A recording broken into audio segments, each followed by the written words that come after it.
Welcome, guys, for another episode of Garage Gamers. As you can see, Mr. Icecube is nowhere to be found.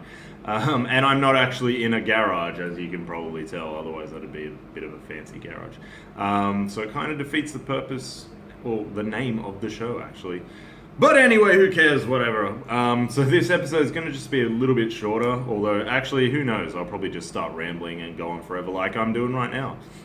So I wanted to talk about Street Fighter V, the biggest, hottest new game to come out, and I can actually say of the summer because we're in Australia, so it's summer here, so sucked in and everyone else. And I might also talk about Unraveled. So these are both the games that I've been playing recently. So Street Fighter V is due to come out in a couple of days, and I don't want to give my review now. I'm still working on it. I just want to go through some more online stuff and just get a bit more of a feel for it before I give my final score. So stay tuned on our website over at www.gamebug.com.au for my final review, which hopefully should be within the next couple of days of you seeing this video. So yeah, let's start from that. So first of all, Street Fighter V, awesome game, awesome franchise, one of the franchises I grew up playing. I always thought I was good at it, and then I saw what the pro players are like, and then I thought, well, no, I actually suck. But yeah, this is a game I've been playing since a kid, Street Fighter 2, all the way through the Alphas, the EXs, the Marvel vs. Capcoms, the X-Men vs. Street Fighter. Love all the Street Fighter games. So I've been playing this a couple of times over the course of the events that have been coming up, EB Expo. What else? We have the IGN Black Beta Awards, Street Fighter V release event. You know, just all these different events. And every time I play it, it's amazing. It feels great. It feels like a Street Fighter game. They have made some tweaks though, which we'll get into a bit of that. So first of all, it's had a massive push. You see it on posters, you see it on the buses, you see it everywhere. So that's really good for the franchise. So hopefully everyone picks it up. So talking about the gameplay itself. So it feels just like you would expect Street Fighter 4 felt like. Like it's pretty much Street Fighter 4 with a graphic overhaul, and they've tweaked some characters' moves. So for example, Ken, doing the little hurricane kick, he no longer does it as a left to right like Ryu does. He does it in this kind of twirly motion like that. I'm getting used to it. I didn't like it at first because I'm like, why are you changing my favorite character? But I'm getting used to it. Other weird things like M. Bison can't do a Psycho Crusher, and he doesn't even throw a fireball either. He just goes like, pa, and a purple ball just surrounds his hand, and that's it. So I've got to fiddle around with him more because it just seems really lacking in terms of his skill set. So there's a fair few new fighters. We've got Lara, Rashid, I can't even remember the names. Nikali? He's like this crazy dreadlock dude who goes crazy. What was the other ones? God, I've had a mental blank. But anyway, there's a fair few new characters. And I've been trying them all out, and Rashid is amazing. He's basically a mix of Cody and Adon. So you've got your long-range kick attacks, you've got your cyclone attack like Cody does. So I'm really liking his stuff. Lara is kind of like the Brazilian jiu-jitsu girl. It's a mix of like Blanca mixed with Zangief. But she has a very close range set of attacks. Same with Nikali. Something flew in my face. So a lot of the fighters I found are very close range attacking characters. So there's not many that have, your projectiles like Ryu and Ken do. Which is weird. And as I was saying before, you have your favorite characters that just have slightly different move sets, and so it actually encourages you to learn to play some of your favorite characters again, which is good because you don't want to be playing as Ken and Ryu all the time for every Street Fighter game doing the exact same thing. So those are the pluses. In terms of the graphics, I mean, it just looks like a better Street Fighter 4. Locations are full of colors and crazy backgrounds, and All that looks fine. And it's amazing. It's like an amazing co-op game. So, and co-op I mean as in versing each other. So if you've got friends around, you can do your little tournaments and stuff like that. It's always great fun. Play against your friends online, play against people over the world, and it's got the leaderboards and all that sort of ranking jazz, and really seeing where you are in terms of the quality of the players around the world. So that's all good. But I'll leave it at that. But very positive things.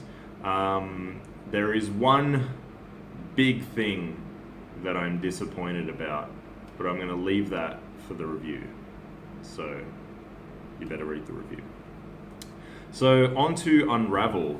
I was very, very, very, very much looking forward to playing this.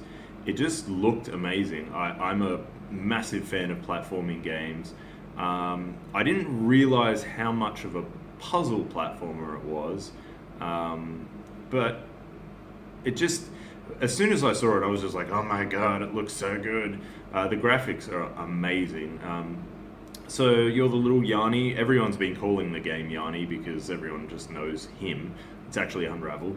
So you got a little yarn dude, and basically the camera is focused on the foreground where you are, and you basically, you cross a road and you just see all the pebbles on the ground and the leaves and the dirt, and if you're in, there's like a foresty area, so you see like bugs and birds in the background, and all the background is sort of blurred away, so it really gets you to focus in on the foreground there. It looks amazing, and so vibrant, colorful. So, gameplay-wise, the platforming I find very loose. It's not like your Mario's where it just feels precise and everything's just on point. It's very loose. It reminds me of Limbo in the way that it works. It's sort of, it is a physics-based puzzle platformer. So, if you hit sort of a ledge and you're not quite on it, you'll slide off. And I feel like some of the times you'll press the jump button and, it won't react as good as, say, like a Mario or a Sonic, which are a bit more precise. And yes, Sonic is more precise than it. So it does have its shortcomings in terms of actually the platforming mechanics. The puzzles, though, are insane. I've actually found, progresses pretty well. Like it starts off and you're like, okay, this is fairly easy. And then you get to some stuff that ramps up. Much like Limbo, it's pretty much the same style of gameplay.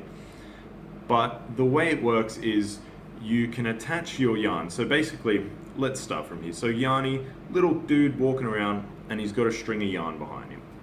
So there's only so far you can go before getting to a checkpoint where because basically as he's walking, it's pulling the yarn off his wireframe body. So eventually you come to a point where you just can't walk anymore because you're being held back because there's not enough yarn. So you get to the checkpoint, you refill your yarn. So the puzzles work where you can attach your yarn to a post, and then you can attach it to another post and basically create a platform that you can walk along and bounce off and stuff like that. Also used for platforms to push objects up. And then there's multiple things you can attach. So it just gets really crazy and confusing in some parts of the game, but it really gets you thinking. And then you sort of, you might try a puzzle over and over again, and then you just sort of untangle everything and you start again, you look at it, and you're like, how did I not know that already? Like, how did I not figure that out straight away? So it's been really good. I haven't finished it yet. I've only played about 4 levels, all very diverse as well. One's in like a nice forest, one's a nice beach side. Then it starts getting a bit murkier and dirtier, and it's sort of becoming a bit more industrial. And I guess that's to show like the beauty of nature and then what we've sort of done to the planet. But yeah, I definitely recommend it. It is $30 for us Australians, which is a bit much, just because a game like that you can't really try out, and it's one of those games where you need to feel it to know if you actually would like it, because looking at the videos it looks amazing, but when you actually play it, it has its shortcomings, but I would still recommend it. So yeah, that's basically the two games that I've been playing lately. Looking forward to Far Cry Primal coming out soon. So sorry this has been a short episode, guys, but next week we'll have Icecube back and we'll have an actual good topic.